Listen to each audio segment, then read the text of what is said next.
Hindi ko nga sa'yo eh. Pero yung vertigo, yan, medyo mahirap yan. Reset yan. Ang vertigo, reset. Hindi mo kanina sinabi para isang bigay lang tayo. Ngayon ko lang naalala. Relax lang. One more. Huwag mong lalabanan.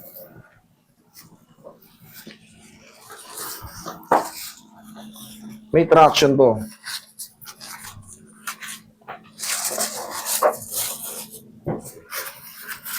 Tapos, bawas sa puyat. Tandaan nyo, pag nagpa-adjust kayo ng vertigo, o nagpa-treatment kayo, tigilan nyo muna ang puyat. Higang pa tagilid. Gilid.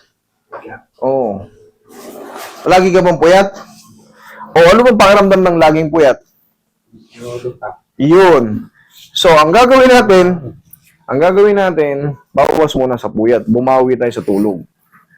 Pero kung hindi mo maiwasan yun, eh, susumpong. Pansamantala lang naman yun, mga 1 linggo, 2 linggo, na babawas lang tayo sa puyat.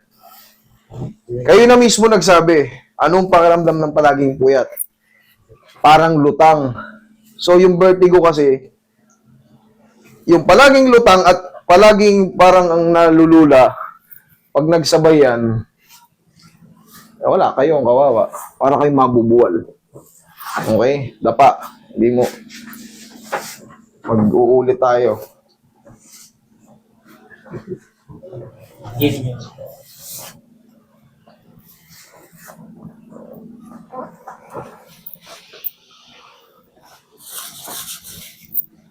Mas mahalaga tong vertigo. Yung paa mo, madali lang yan. Kahit ibang magayos yan. Pero itong vertigo, meron dito na talagang para dito.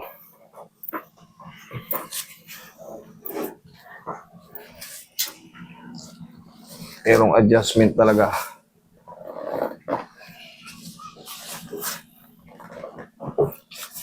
Na ako lang ang makakapag-fit. Diyan ka lang.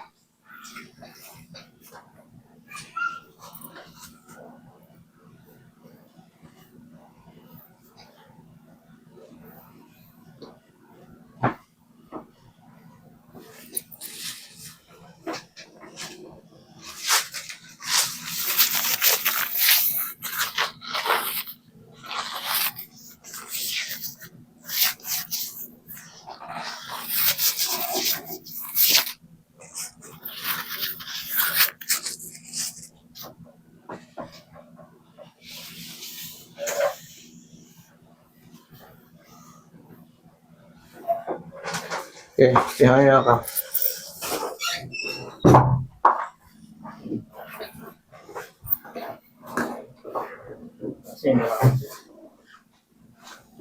Yan.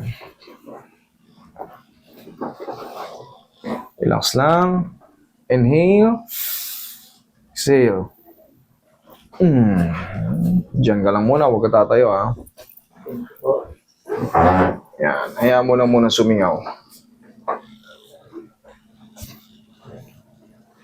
Baklas na yung vertigo. Pero, kaya lang sabi ko sa inyo, pag nagpa-treat kayo ng vertigo, kahit pa paano, bumawi kayo sa tulog.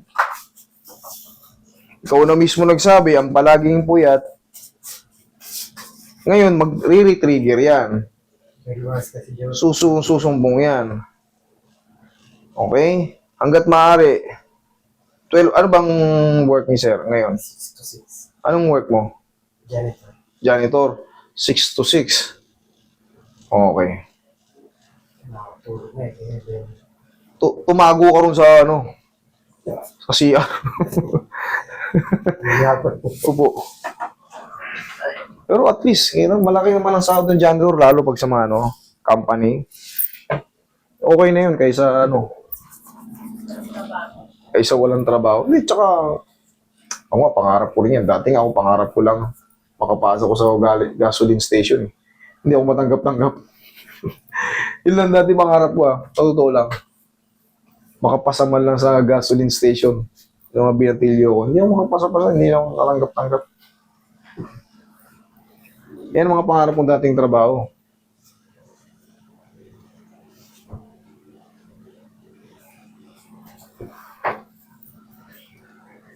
Janitorial.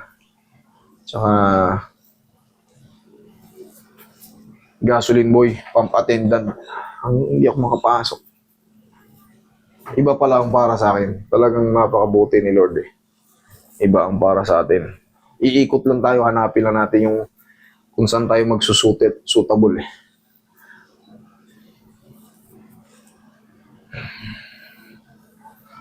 Oh, higa, tapos biglan tayo. Tignan mo kung vertigo ka pa.